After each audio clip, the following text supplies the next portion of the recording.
Welcome back to the show, everyone. Jeff Hancher here, and I am on a mission to help others lead, inspire, and win in this life. Today on the show, I'm taking a listener question that I am certain that we all have had to navigate. And if you haven't had to navigate this as a leader, I am certain in telling you that at some point you will need to navigate this. And this question comes from Joe, and Joe asks, Jeff, I have an employee that's a bit direct, maybe even to a fault at times. Some might even say that he borders on rude and arrogant. Uh-oh. Most recently, he did something that made me come unglued. During a recent sales meeting, I was presenting a new sales contest to our team. I was only 10 minutes into the presentation when this employee says out loud, "We all have heard this before." Can you imagine this, listener? Joe goes on to tell us that not only did he say this in an interrupting way, but he also added the notorious eye roll and all the sarcasm that he could muster up. Joe goes on to tell me, Jeff, I'm so tired of him acting like this, and I had had enough. So much so that I kicked him out of the meeting and said some things to him in front of the entire team that I now wish that I wouldn't have said. I met with him one-on-one later in the day, and it didn't go well. It was a combination of me telling him how he was acting unprofessional and him telling me that I don't know how to lead my team. Please help. Oh my. Joe, you have dropped a bomb on the Champion Forum podcast. Listener, are you kind of taking this in? Maybe yours wasn't this extreme. For some of you listening, maybe you've been through this scenario and it was even worse, right? You know, you're here in a presentation, you're presenting to your team, you've done all of this work to help them lead through this new initiative, and you've got this great presentation. You're 10 minutes into this presentation. One of the people on your team that's usually the most obnoxious and arrogant just chimes in. We've all heard this before. Eye roll, huff, puff, whatever it might be. And it's like, I have had enough of this person. I'm not going to let them treat me like this and disrespect me. And then we go get all up in our emotions. And what we know about leaders that get emotional is they're not very effective. And I'm sure many of you listening, maybe you've faced this same type of thing to some degree or some level. And again, if you haven't, at some point you're going to. There's a lot to unpack here. If I were meeting with Joe one-on-one for a coaching session, I would start asking questions. You know, this is my style of coaching. Like, I don't go right into, well, do this, do that, take the 3 steps. You know, there's things that lead up to leadership tact. There's things that give us the right to lead in certain ways with our team. And so here's some questions that I would ask Joe that maybe you want to start answering for yourself as well as a listener. I would ask Joe this: does everyone on your team have an individual development plan, Joe? Every one of them. Has everyone on the team been presented with the expectations of their job and how to behave in the office? Do they know? Let's not make these assumptions, right? Does everyone on the team get the opportunity to have one-on-one sessions with you, the leader, to review expectations, for you to give them feedback and support and offer any level of accountability? Are these one-on-one sessions happening, Joe? Do you know why success is important to everyone on your team, Joe? Like, could you articulate that to me? And this might sound like, Jeff, I'm just trying to address an employee that's being unprofessional in a meeting. Why are you going down through all these questions as if I'm the problem? Well, I'm not here to say that as a leader you're the problem, that you're the reason somebody is acting unprofessional. Far from it. What I am saying is what environment have you created as a leader? You know, when you've created an environment as a leader that you are now a leader that people don't want to let down, these kind of things are less likely to happen. And Joe, I'm not beating you up. We haven't even talked. I haven't even asked you these questions. This could be a one-off scenario. But they are questions as leaders that we have to ask, because these are the leadership foundations that are built that earn us the right to navigate these tough conversations. And I mean earn the right. We have to, as leaders, have this deep conviction that anytime we're about to navigate a tough conversation, we're asking, have I earned the right? Meaning, have I captured their mind and have I captured their heart to navigate this tough conversation? But for the sake of today's show, I'm going to assume that these things are all in place and they're all being consistently done by you, the listener, and of course by Joe. Let's just assume that they're all in place. Making that assumption, I will tell you that the best approach when somebody acts out like this in an irrational way is to find out their intent. What's their intent? What caused this? What bubbled up in them? Both the foundations I just talked about, as well as how to best handle these types of hard discussions, they're presented in the Performance Management Workshop. If you're a listener, you've heard me talk about this workshop. Why do I talk about it so much? Why? Because it addresses one of the biggest and the most effective ways to navigate tough discussions, how to set proper expectations, how to give feedback. And I would encourage every listener to try to get to this workshop, as it's my most popular workshop that drives the best feedback that we get. And believe me, you wouldn't be alone if you jumped on a plane and flew to Pittsburgh. I think currently we're averaging about 60% now of the people that attend this workshop are not from the Pittsburgh area. They're jumping on planes and they're coming. Our next workshop is October 17th, 2024, right here in Pittsburgh. To learn more about that workshop, go to info@jeffhancher.com. Put in the subject line, performance management information. Someone from our team will get back to you with how to register and get you more information on that content. But let's talk about the purpose behind uncovering intent in this specific situation with Joe. Inquiring about intent, what it does is it starts preventing us from getting emotional and veering off in the wrong direction, which we can often do in emotion. And this leads to faulty assumptions that might not be true at all. We start creating the narrative for that employee. This allows you to have conversations to address what's behind these actions. What's behind this person's actions? Now I can have a healthy conversation once I understand that. What was their original intention?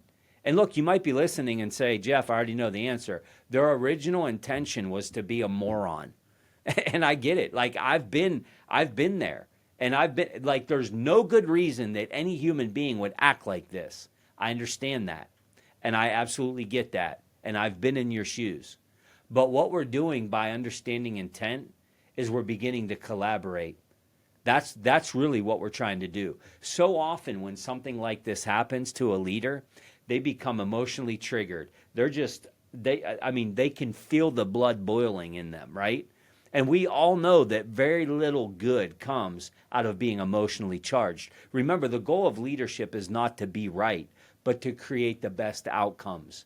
That's the goal of every leader. We don't need to be right. We need to create the right environment. We need to create the right culture, and we need to create the best outcomes. So the next time this happens, ask about the person's original intentions.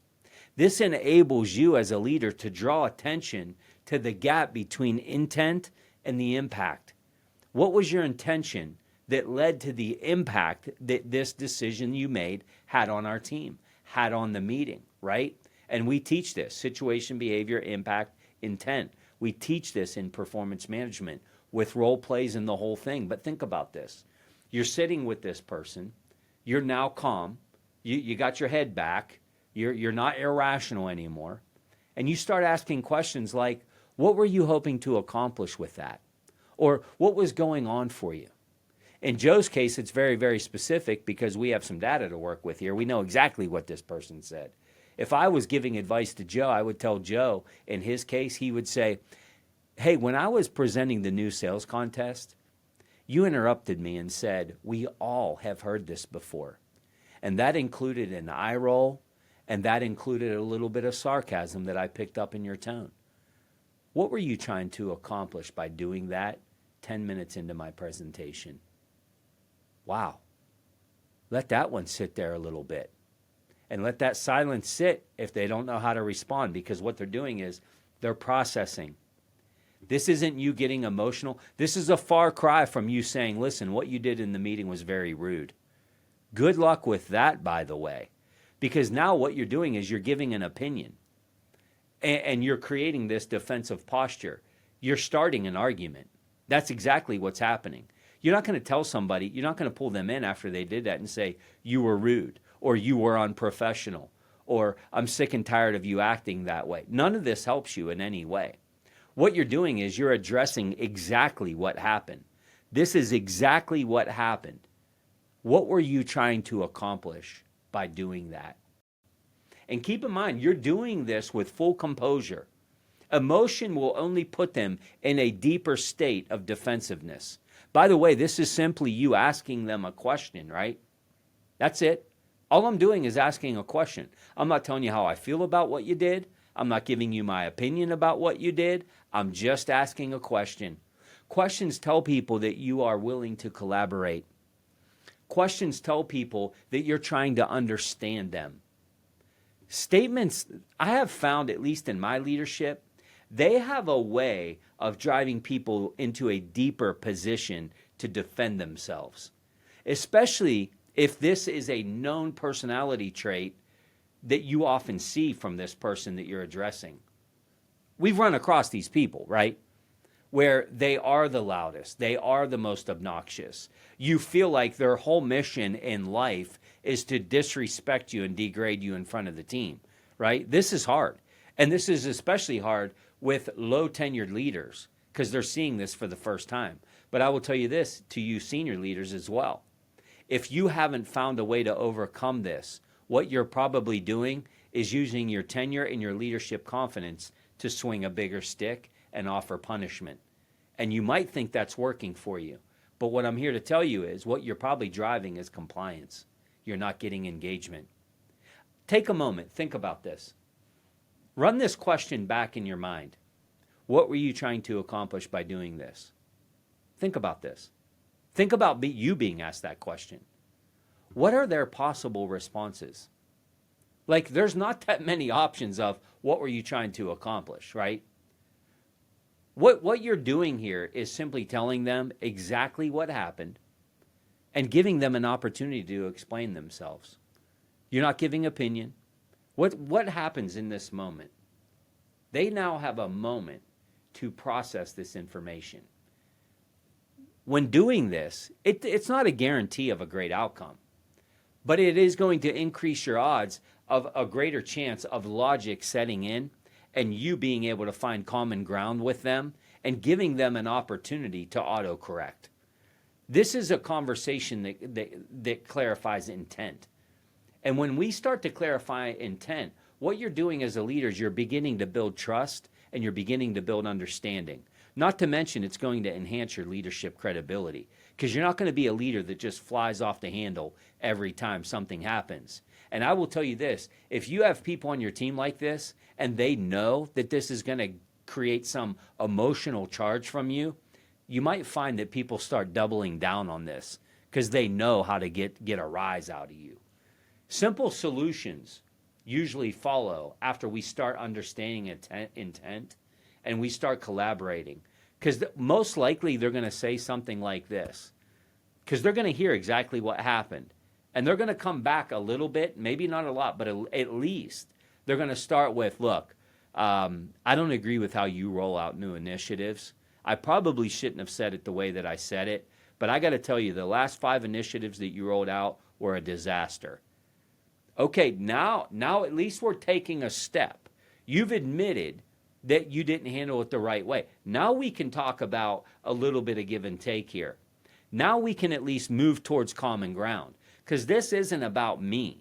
This isn't about me as a leader and my botched attempts to present something. This is about how you're responding. Because remember, if we're setting clear expectations, we're talking about our attitudes, our expectations of attitude, of what professionalism looks like, all of these things. Simple solutions are usually going to start happening when we have intent and we have collaboration. Inquiring about intent is also where good coaching starts, isn't it? Because now we know. Now we know where is the root. When you inquire about intention, motivation, or what's behind an action, you're essentially in a coaching conversation, one that can make a positive difference well before a performance review or maybe even disciplinary action happens. Because now what we're doing is we're not just here to swing a stick and beat you into submission. I'm here to coach. Why? To change a behavior. And remember, the ultimate goal of a leader is what? To help everyone reach their fullest potential. That's what we're trying to do here. We're not just trying to get them to stop doing it. We're trying to get them to improve as a professional. This is also a great way for you to earn the right to set the table for accountability that could take place in the future. Just having this intent conversation and this collaboration doesn't mean it won't ever happen again. What you're doing now is you're now earning the right to set the table for a hard conversation and potential discipline that may come should they ever do this again. When you approach this feedback discussion with the foundation and the bedrock of intent, it not only provides specific, very actionable feedback, but it also reinforces the positive and supportive reasons behind the feedback. Now I'm supporting you. I'm telling you why this is good for you, and I'm going to tell you how we're going to move forward. By the way, I'm also going to set some accountability in place. Should this happen again, this will be the consequence. Now, if it does happen again, the approach to this is it should not be outlandish to them that you're talking about it. Shouldn't be a difficult conversation because you're giving them purpose behind the feedback, purpose behind the accountability. When you do this, it's more likely that it's going to be received constructively, which is ultimately the goal. So, Joe, the good news is that you are going to get this test again, most likely, in the future.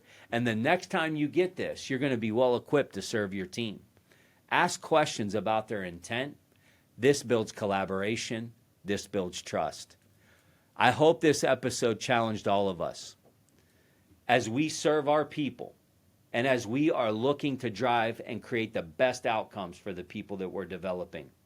Maybe you're a listener and you have a question that you would like me to have you would like it to have answered on the show. I'd love to hear your questions. Make sure that you email us at info@jeffhancher.com. Let us know your questions. We'll validate those questions. We'll try to get them on a show in the future. Until next week, keep leading your people well and keep turning the pressure into potential.